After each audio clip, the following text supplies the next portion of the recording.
Jiwe bali nnyo kubanga okyatulaba programu ze nga bwendaba ekyagenda mu maaso abakulu we bali ensonga ndowooza zira bulungi nnyo engeri gye bazitambuzaamu ekituleeta wano kuwa ndowooza zaffe ku butya bwe tulaba ebintu. Nze Richard Sentayi muzzukulu we Eliasaf Sibuka Nakasongola John Semakula musomesa ku Uganda Christian University wano mu kibuga Mukono. Nina Deputy RDC Mukono Mwami Mike Segawa. Nina mchala Sara Nakintu munabyabufuzi atunulira nnyo ensonga ez'abaana abawala. Awo tuvuddewo njaga twefumiitirize ku kusalawo okwakoleddwa balina okusalawo ku nsonga ey'okulaba nga Auditor General oba ssababalizi w'ebitabo bya gavumenti abaako n'akasiimo kanyuka nako ng'oluvannyuma lw'okubanga myaka kyenkana kakati gisoba mu 20 ng'abadde mu ofiisi eno. Palamenti yetudde neeyita mu mitendera emituufu egirina okuba nga giyitibwamu naga nti omukulu agenda kufunayooko akasente kabukadde 500 obwa siringi za kuno nankwadde nga mwami Nandala Mafabi yali aproposinga nti omukulu akoze nnyo tumuwa akawumbi kalamba naye gye bagwedde nga bagenda nti 5 bimumala. Kuno no kwajiddeko n'ebintu ebirala ekyokulabirako nti ofiisi eno ne bw'anaaba agivuddemu agenda kubanga asigala afuna akasente ke kamu ng'omusala bw'abadde agufuna bw'oba bukadde 10 era bujja sigala bukadde 10 bajjamu ennyumba agenda kubanga afuna security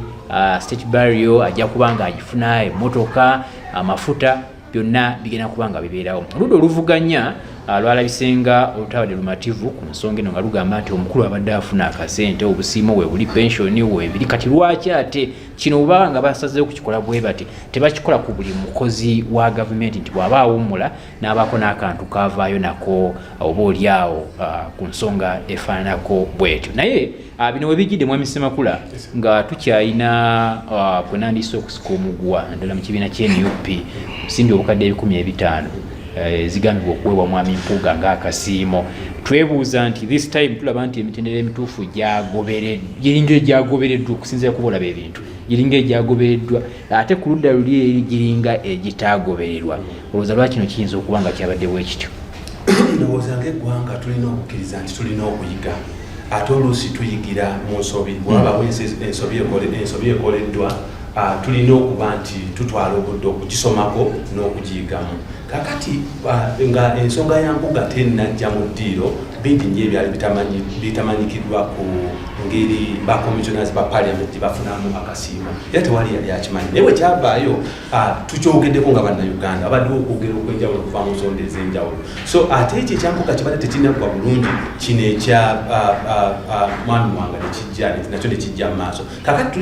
kyendowooza nze nga omu ku bannayuganda ababugumiziddwako tetulina okukola si kuvaayo ate genda mu maaso nga tuvumirira ekyo nti gavumenti oba abantu kinoomu abakoledde gavumenti baweza gavumenti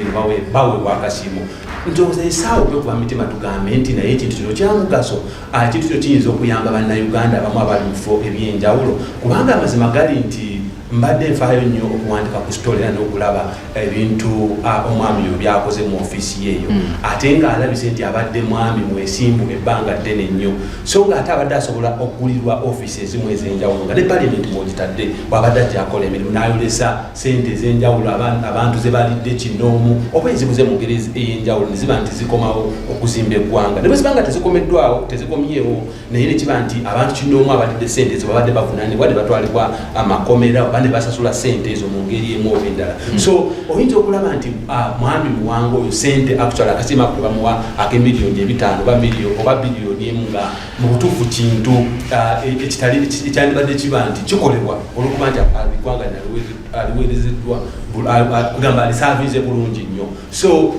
bwe nkiraba nti kyetulina okufunamu kyoba kyetufunyemu nga bannayuganda kyakuyiga nti tusobola okuba n'etteeka eddungi eriyinza okukolebwa ne liba nti etteeka eryo terisaavinga muntu omu nga mwami muwanga oyo wabula lisaavinga bannayuganda n'abalala ab'enjawulo atali muwanga yekka wabula ne bwe tuba tulina vice chancellor wa university eri public ng'agiweereza bulungi nga wawulira aba vice chancellor nga Lutalo Bosa n'abalala abaaliwo n'aba ng'akoze bulungi oba ne tuba nti tulina commissioner mu ministry nga naye akoze bulungi bw'atyo n'aba nti asiimibwa naye ng'akasiimo kano kali mu mateeka ne kaba nti bannayuganda tebakirabanga ekyokuvvola nti bw'oba omusiime n'omuwa akasiimo kano abaakoze byate ne kituzaako emabega ne ku mwami oba okoze bino kituzaako emabega ne ku mwami mpuga bwe tumala okulaba nti paliamenti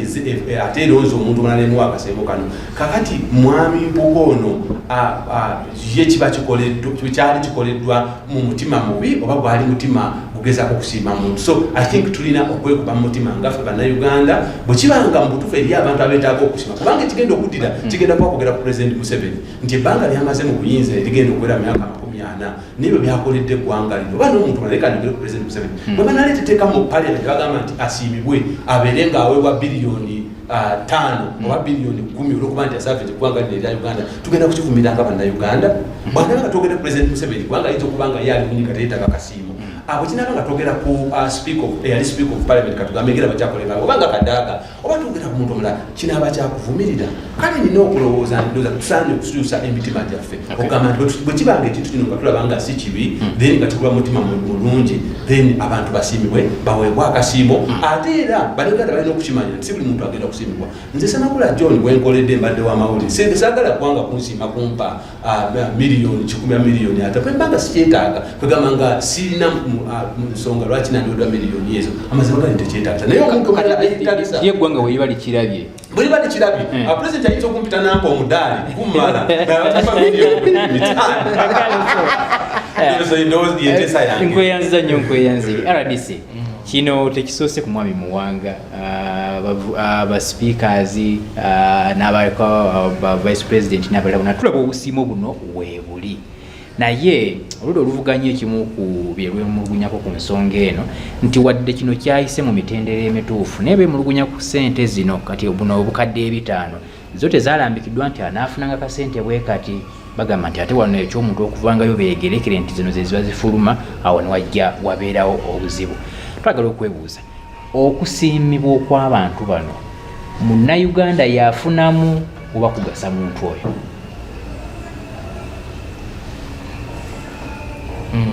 Kanyongezeko mwami Ssemakula kyagambye okusiimibwa si kubi bwe olina kyokoze naye era kitaaga okusiima nga tekuli selective. Ekyokubiri okusiimibwa nekyosiimisa kifaanana kitya kisinziira ku nfunayo oba kyolina mu nsawo yo. Ffe mu mawulire bw'olaba nti ekyo kikoze amawulire kitegeeza si kya bulijjo kitegeeza kyanjawulo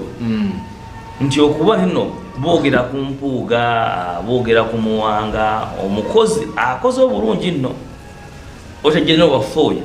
emirimu gyakoze agikozesezza n'omutima ate n'obuvumu obw'amaanyi nnyo eddala naye nga takola yekka kuba ekitongole kye kigazi kinene ddala nga woowulira ate ekitongole ekyo kirina engereka yaakyo ensasula y'abantu abakikolera engeri gye bayingizamu mu kitongole engeri gye basiimibwamu munda nga bakoze bulungi n'engeri gye bawumula kubanga Muwanga si asoose okuwumula mu ofiisi ya Auditor General abala banyo bakoze eki bawumudde kakati ne bana baliko wansi bangi ba directors abali mu mirimu egyo bazibawumula. Nze ndowooza saagala kiki kigenda mu maaso mu ggwanga mweyo point y'okwonoona ssente z'Abannayuganda. Nze ng'omuntu sikyagala kuba ebintu ebitaga ssente nga nabone mu mukono webiri bingi nti bw'okwata ssente ezo zolaba mu bino mu motoka mu biri simanya biki ndowooza ezo ssente tukyalina ebintu bingi okuziteeka. Sarawa nayogedde ku masomero agayogedde ng'ageruweero nabone mukono wano kuba amazima ddala abazadde bawano mu kibuga mukono municipality baagala okulaba bafunako ne ku seed school okitegeera seed school yetaaga biliyoni 1.5 okugiteekawo kati bwendaba bano bakomishona abali mu parliament sente ze beegabira ziteeka seed school mu mukono wano naye ate nga ssente ze bafunye teziina kyezitoola oba kyezongera ku mulimu gwabwe tino tetumuwadde ssente zino tebutagenda kukola okitegeera singa zibadde zikyusa results ntino bwomuwa kino ayongeramu kino ebeera motivation ebeerawo mu mirimu gy'abantu so zino ekigabo kya service award zebali mu kugaba ennaku zino nze nsuubira bonna abazirimu balina okwekykinga nze kimanyi bulungi no president tayagala kuinterferinga na independence ya bitongole naye opinion ye ng'omuntu akkiririza mu frugality president akkiriza muno buli kikumi ekifulumizibwa kirina okufuna omugaso gw'ekikumi ekyo so nze nsaba mwami Muwanga simanyi and others mwami Muwanga atwaze munna abadde musajja nga ali straight forward ebite yumbi wefiiriza ebitalo nali nnya lyo nitagera nali nnya lyo era ndiko kumpewo yo akirwaidi fedno oba watu ayine basta ku radio ya mwe waggulu olunaku nalaba lwe bawandiika ebbaluwa ku mwami Mpuuga ninga ebbaluwa teri fair teri fair naye olw'okuba ekifaananyi kyegenda okumulekamu kigenda kuba kibi nnyo nnyo nnyo nalinga nabbi yandibadde alizayininga nga mukama we wakoze eki wamusabye n'olaba process wekolaki wetekiwa press era maliriza n'akantu kano leko akateeke ku TV ya Kyaggweno Julius Caesar yali mukulembeze mu Roman Empire. Julius Caesar ne bamugwa amawulire mukazi we yali atanse okwenda n'amuteekako abamunoonyereza ne bamunoonyereza mukazi we ne bamusanga nga taliiko bala lyonna nga talina kibi kyerakoze kyeyali akoze naye Julius Caesar mu wisdom ye n'agamba ngenda kukulekawo lwa nsonga emu omukazi wa emperor Julius Caesar alina okubeera beyond suspicion talina nakubeera kuwadde amuteebereza okubaako akantu konna kakola akabi akakyamu naddala okuba nti oli mu bwenzi kulwokuba wateeberezeddwa okuba nti oli mu bwenzi mpwesoniye kati nze kiri mu kugamba bakulembeze bafu waliwo ebintu ebimu bitalina kukolaki mu mudde nga bannayuganda bademandinga services twagala amasomero twagala amalwaliro twagala enguudo twagala obutale twagala bino ekintu kyonna ekiraga omukozi wa gavumenti yenna tino ayonoona adiibuuda sente z'omuwi w'omusolo ate tuli mu sizoni twagala emisolo twagala buli ayongereko kyayongerako tuli mwenkaleginga abantu balabe nga batuwa mu kitabu ky'eggwanga omusolo gwabwe okulaba ezo sayinizi ezo gundi agenda ate nga yomukwasula obusinga obulungi obusinga alina era nga ng'ogambye pensioni gratuite alina buli kimu nze ndowooza that's not good. Okay, nkweyanziza nnyo nkweyanzige mukyala Sarah Nakintu nti bino byonna tutunuulira nsimbi ya mwe wa musolo misolo emipya giteekebwateekebwa mwana tuno kwe kuva ssente ezisasula bano abantu bino byonna ebigenda mu maaso mwami Muwanga buli omu amwogerako ng'omuntu akoze oba oli awo ekyo kyabadde asaanidde okukola naye bw'amala okufulumya zi reports zino ne zigenda ku mutendera oguddako tulaba nti decisions oluusi we zisalibwawo teziteekesebwa mu nkola ye bw'aba akoze ogugwe kirizagana munnayuganda awa omusolo si mumativu olw'ensonga nti tafunye ekyo kyennyininyini ekyenkomeredde kyabadde yeetaaga nti mwami Muwanga singa ovaayo n'otugamba nti mu kitongole X waaliwo obuli bw'enguzi ne bakola okunoonyereza kosase n'enoonyereza n'ebitongole ebirala byonna bamwami Kivumbi ne bakola okunoonyereza ne bakola recommendation omuntu ne bamugamba nti tukuyimiriza wano ate ne tulaba nga akomyewo oluusi directive ya president omuntu wabulijjo asigala si mumativu ensonga eno yinza gyogerako ki neyanze nze kino kyensiba ngamba abantu ekinyanja kyayinooneka kuva ku mutwe kitandikira waggulu bwebanga buli kimu kivuddeyo mu bwerifu bwakyo gundi yabba pulezidenti abeera n'etteeka erigamba resign bw'ogaana okuresigninga nze mwennyini nkukoze eki nkugobye that is possible okyogedde na bulungi kigira ku directive ya Museveni jjukira nga nkyali mwana muto twali tubeera nsomera police children's school wali omwami bali bamuyita mwami Asiimwe ye yali akulira Uganda Rail nga amaze ojjekuba ekigwo Museveni yamwebaza baaba okitegedde anamuwa good position okitegedde nali muto neŋŋamba yeno gavumenti so bino ebintu tebyakatandika leero bwate bwakola nakugamba wano bubbi bwa Uganda olero jakola mwami Asiimye nga yabbye naye nga bw'ababbye obuwumbi 5 obuwumbi 3 buyinza kuba bwa first lady obuwumbi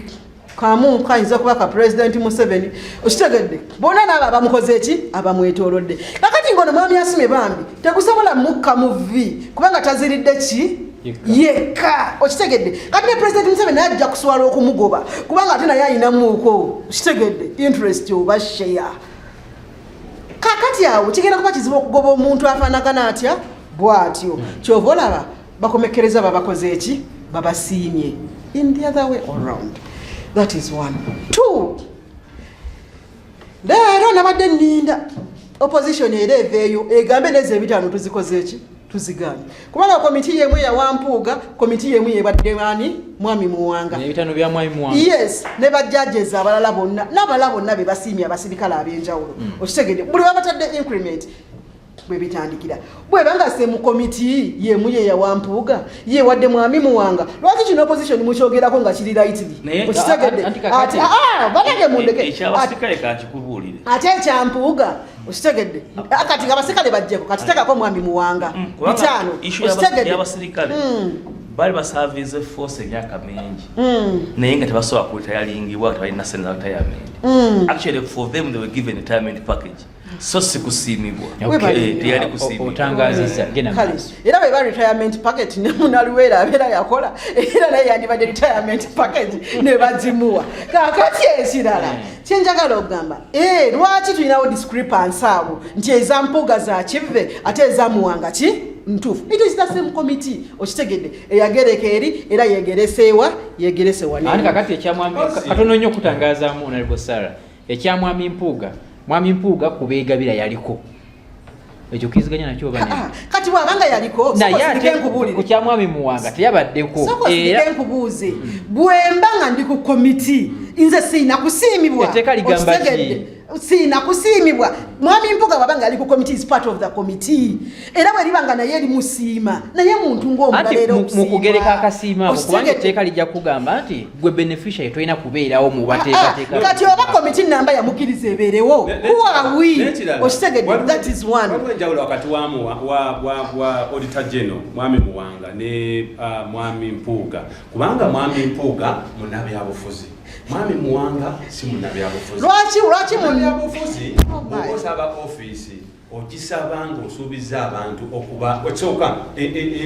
neeyisaayo erina okubanga yanjawulo nnyo ddala so tusuubira nti mwami Mpuuga yalina okutambula ng'ekibiina kyabwe kyali kikola mwami Mpuuga neeyisa ki gy'akoze etali ya ddala bw'otunula mwami Muwanga sente zasevingidde gavumenti ya Uganda ng'akolanga auditor general tosobola kugamba nti mwami Mpuuga nalina sente zakoze ki zasevingidde gavumenti ya Uganda bano bantu babiri banjawulo era buli mwa playinze rolo yanjawulo era tosobola kugamba nti oli bw'aba aweereddwa akasiimo nono yalina okukola ki okaweebwa n'ekirala bw'otunuulira omusala mwami Mpuuga ne benefits zaafuna zaawukana ne benefits mwami Muwanga zaafuna oba zabadde afuna nga auditor general so abantu bano banjawulo era tuyinza kubateeka mu kikapu kyekimu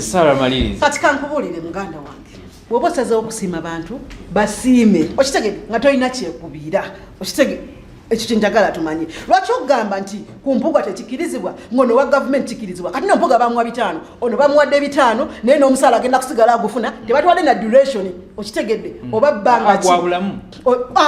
okitegedde nedda lwaki olaba nti ku mwami Muwanga si kibi nga naye abadde afuna sente ki nyingi naye n'olaba nti ku Mpuuga this is where we become unfair okitegedde mu kino ekintu lastly nze njagala gavumenti eno eyiga okusomesa abantu eba planning while they are still nga bagenda mu exit okitegedde bw'osomesa omuntu about retirement 7 years before wagenda okulitayaringa noza kijja tukolera amakulu maki mangi nnyo omuntu atandika okwetegeka. This is why we are seeing long time MPs bana abantu toga retirement duration yawe egenda otuuka nga tebeetegese bannange kati omuntu atandika okumuwa ebyo kitegeeza talina soko sirike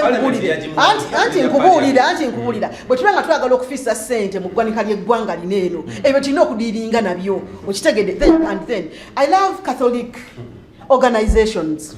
Wale kitongole kimanyi bakiyita Holy Cross Family Ministries kiri awo Nsambya kambawo ekyokugeza kibeera n'abakozi baakyo kitegedde naye batuka ekiseera babeerawo father omulungi era ali pro people waliwo father bali bamiyita father Olobi okitegedde naye father oyo yatuuza abantu be n'abagamba mu myaka ng'etaano sigenda kubeera mu kitongole kino eno ejijja kitegedde naye njagala nveewo nga nnaka embakoze eki kembagasseeko ssente ze tuyina ziri bwe ziti nsobola zibawa ng'akasiimo kemukoze eki kemukoledde. You know what he did? He went to Nakawuka n'agula acres ez'ettaka okitegedde bastaff be bonna n'abawa equal share nti ne mwalimu nga mulimu okolamu omwami n'omukyala omukyala yafunanga ekikye n'omwami n'akola ki n'afuna ekikye okitegedde yategeka bastaafu be there and then n'amala n'abagamba gratuity wo ali ssente bwe ziti do you want to invest okitegedde mbayambeko we make plans buli kimu kyonna bazimbe oyo yali father abakozi ba gavumenti tebyetegekera no tebabategeka it is the government okuteekawo eyo plan no omuntu musasule naye mugambe okitegedde mu kiseera bwekiti you will be exiting office otandika obasomesa mpolampola. Uganda Christian University gyokola baleetanga abantu ne batuwa ba staff. I worked in the counseling department naye nga baleeta abantu ne bawa omusomo how to plan for your bukadde bwo okitegedde you begin now don't wait wali eri kubanga era newonamu ebyo ebitaano bititi era nga zibeera za kufumuka nga is someone who is extravagant era ajja kusigala nga talina kyakola kyayina naye tubategeke kati basobole okufuna era bannange kyenva mpagira abasuubuzi tuli ku kituufu bwebanga essente y'omuwi w'eggwanga esasaanyizibwa bwetyo nga tesobola kukola seed school nga RDC bwakoze eki deputy RDC bwagambye nga tasobola genda mu ddwaliro ebyo ebitaano singa babiresibwa no ku dispensary yaffe wano eno hospital yaffe gye baafuula nga tekyalina na equipment banange yandibadde mileage yaki y'amaanyi government revisit abo abantu abateetaaga kusiimibwa ensente ez'ekimpatiira bwekyo muziggalewo zikomewo mu ground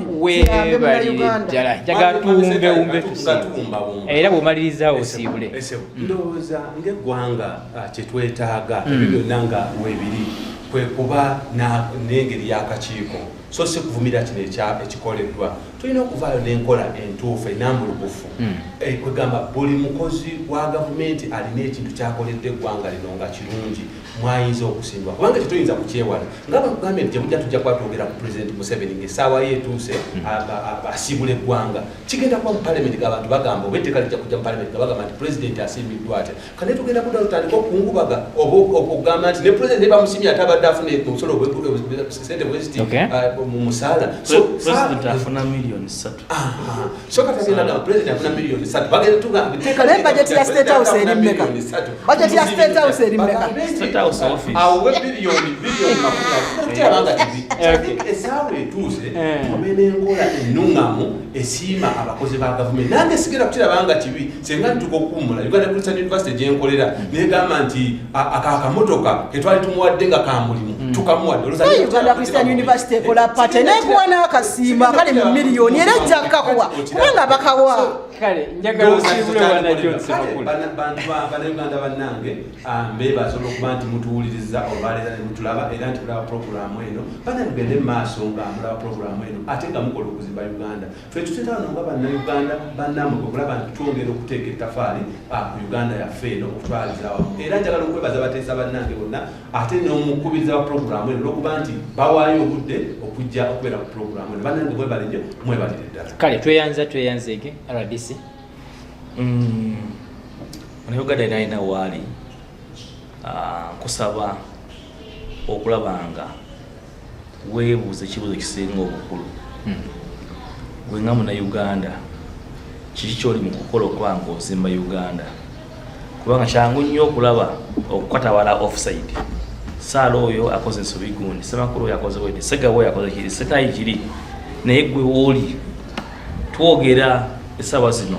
ku bintu byotadde ku pulogulaamu olunaku olwaleero. Oyogedde ku Nadduli, oyogedde ku nsonga y'emisolo. Nze nsuubira discussion eno nnungi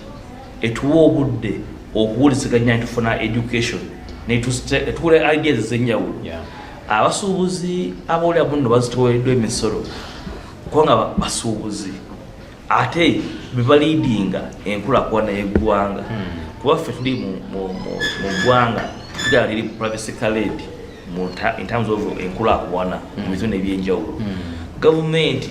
erina okukola buli kibe kisoboka nga bange facilitatinga abasuubuzi n'abantu abo abateekamu ennyo abakola ennyo okulaba nga obulamu bwabwe n'obwekitundu kyabwe oba abakozi bwabwe obulamu bubeera bulungi. Naye kisobola okusoma essaawa zino be bannayuganda abatono ennyo abawa omusolo. Bannayuganda who are actively abacontributinga mu kofa ya gavumenti tebasooka miliyoni 5 naye nga tugenda mu miliyoni 47-48. Kati ezo miliyoni 40 y'Abannayuganda ate nga majority of them nga baana bato. Kuba mu kibanja bulungi muno nti 49% of Uganda bali under 15 years of age. Kugamba baana bakulera bali dependable. Kati ffe ba major ffe bali mu myaka egirina okukola tulina okukola buli kibe kisoboka okulaba nga tusapoota gavumenti yaffe. Mbasaba temwewala kusasula misolo kubanga mu misolo egyo gye giyamba gavumenti okukola ebyo by'ojagala esobola okukola. Olwo kugamba abantu towa musolo ate saawa yemu nga gwagamba gavumenti empe ekkubo okitegeera. Kuba nze nsanga nnyo double speak mu bannabyabufuzi baga gavumenti kola kino gavumenti kola kiri naye ate nga yasooka gavumenti omusolo nedda tulebadde tugamba ffenna buli omu waali akatono ako k'olina omutwalo emitwalo 2 paka ku 5 kusinza ku bizinesi yo weeri olabe ng'obaako kyokola ki kyoteka mu national coffers tusobola abantu tuyamba Uganda etutwala ffenna awamu. Weewaawo kweyanziza nnyo nkweyanzige Honorable Sarah tusibe neyanziza naye ngenda gatta ettafaali ku Deputy RDC. Gavumenti eneddize ku basuubuzi. Wali abantu abadde bakola obulungi gabawo omusolo buli kaseera gabawo yeyo ku tax exemption. That is one. Nalabye wano Parliament buli bali batugamba nti abasinga okusaba tax exemption ate be balina ki ennyo ate era munnange ng'ekyewuunyisa companies zaabwe ziri owned by abantu abakola mu gavumenti kitegedde. So gavumenti tosobola kukama ate nga togiwa biwata. That is one. Two, ensako wano eya COVID gavumenti yagamba tulese sente simanyi ziri mu World Bank simanyi ziri luddawa zigenda kuddabulula abaki abasuubuzi bale nteri musuubuzi yafuna ku ssente bye bimu ebyo ku bintu bya President Museveni byasuubiza ne bitakola ki ne bitatuukirira. Naye kati leero wookama omusuubuzi ng'alaba ate omujja mu ssente naye nga ssente zakuwa tezikwitinga ne service delivery gy'okola ki gy'omuwa kireeta ennaku. Bannange Bannayuganda bali compliant okusasula omusolo naye kubanga tegulizinatinga nekyo kyebakoze eki kyebasasudde kyekireesa obuzibu. Banaye gavumenti tuweddeko obuuma buneeno mwandibawadde abasuubuzi baneeno ku looni. That would be okay. N'omugamba kasasule mu interview kwa nka miliyoni 2 oliwo abataziina saawa eno mugambe nkuwadde mu myezi 4 kabeere nga kakoze eki nga kaweddeyo ajja kakwata influence agenda mu maaso n'omusolo agusasule naye nga alina starting ground. Yes. Bannange mwebale nnyo abeekuumira ku Chage TV wano tuli ku Deira ekyemisana tukiriyinze bannange kinyuvu nnyo mwebale nnyo mwebalire ddala neebaza olwa feedback ennungi bannange ze mumpa Sarah mwebale nnyo mwebalire ddala bannange munkubira kasimu munnoonya ku WhatsApp n'abatalira namba yange essimu muginoonya bannange temujjanga okwo ndi mwetegefu okuwabulwa RDC nkwebaza onyumira buli bwe tubeera wano eno big up mwami Ssewakola gwasinga mwami Sentayi mwamisuuka Chagwa TV ebeerewo nnyo webalire ddala nti abasuubuzi temubajjako ssente nada mubawe tax exemptions abakoze obulungi how to motivate them munagamba baweeko tax holiday abalina company ezo bali mu government ngambye abasabye tax exemption ate be bakoze nnyo ate na kampuni ezo ziobulingira abantu bali mu government webale ddala gwe badde tulaba ku Kyabwe TV tusinzidde mu kibuga mukono tuli wano ku Deira Hotel osobola okujjawo embeera yawo simbi ebyokulya n'ebyokunywa weebiri nobanga weeyagayira mu bulamu nze Richard Center muzukulu Elias Safu nsibuka Nakasongola mbadde ne John Semakula musomesa ku Uganda Christian University era ensonga z'amawulire azitunulira bulungi nnyo mbadde ne Deputy RDC Mike Sega wa munnamawulire ate era mutunulizi wa nsonga mu kulembeze nina Sarah Nakintu naye tubadde tutambula naye munnabyabufuzi ensonga z'abaana abakyala azitunulira nnyo tudamu okusinkana lunaku lujja kubeera lwa sabbiiti ejja twongere otutunulira ebintu bye tukuteerayo binoonyeeko byegendereze likinga subscribinga sharinga ne banna abalala basobole okuba nga babyeyagayiramu mubeere bulungi Ssaabasajja Kabaka wangaale. Do you have a business trip, a study tour, a vacation or intentions of enjoying the unique tourism sites? We introduce to you Buvuma Palm Resort in Buvuma Islands, a unique place to be for all your accommodation needs with spacious cottages well suited in a good environment overlooking a serene ecosystem with a rare view of Lake Victoria right from your bedroom. While at Buvuma Palm Resort, you will be treated to free sights and sounds from different bird species, monkeys, and a magnificent view of attractive rocks, palm oil plantations, boat cruises, forest walk, bicycle riding, among others.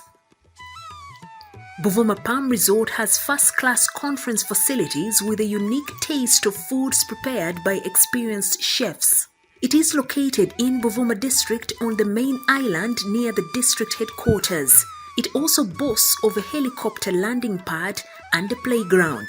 On your way to Buvuma Palm Resort, it's just 88 kilometers from Kampala city center to Chiindi landing site, and it's 30 minutes travel in a boat to Buvuma. You are welcome as you take the best experience of traveling on the waters of Lake Victoria with the available sailing means with either passenger boats or the magnificent modern ferry, the MV Palm. Buvuma Palm Resort has so far been a dear destination for dignitaries, including prime ministers, ministers, parliamentary committees, but above all, the Katikiro of Buganda, Charles Peter Mayiga. Abantu ba Buganda na ba Uganda bajjeko Buvuma bawumuleko. Waliyo hoteli ng'eno Palm Resort. Bintu bya mulembe. Oli muzadde ng'okyalemereddwa ku ssomero ki mw'oyinza otwala omwana w'omwaka guno? Nsonga ki ekyakulemesezza? School fees bakusabye nnyingi? Olugendo lunene ng'ebyentambula bikyakalubye? Nandi ky'onoonya essomero erinaalabirira obulungi omwana wo? Okuviira ddala ku by'okusoma mu kibiina, okuzannya n'okutumbula ebitone, eky'okuddamu si kirala. Ly'essomero lya Prudence Junior School, Empoma Mukono, lisangibwa ku luguudo oluva e Mukono okudda e Kayunga, nga wakayitako mu katawuni k'Ekisowera opposite n'Empoma Girls School. Prudence Junior School liri mu kifo kigazi bulungi era ekisirifu, ate nga lirina abasomesa abakugu ddala, ebyokwerinda ku ssomero biri gguluggulu, ebyentambula babikolako anti emmotoka ezitambuza abaana weeziri. Essomero lya Dene Boarding nga mu kaseera kano okuwandiisa abayizi kugenda mu maaso awo ku ssomero. Liwandiisa abayizi okuva ku daycare, nursery paka ku P7. Ebisale birungi ddala ng'abaana abava ewaka basasula emitwalo 3 gokka, ng'ate bo ab'ekisulo basasula emitwalo 6 gyokka. Abaana balya bulungi ne bakeera ku ssomero nga basanyufu. Bw'ayagala okuwandiisa omwana n'okumanya ebisingawo, kuba ku noti 7 noti 1 29 92 38 oba noti 773 noti 62 21. Prudence Junior School, tuwa omwana wo tumusomese, togenda kwejjusa. Our dear parents, thank you for paying us school fees, and we still need your support because education is the key. May God bless you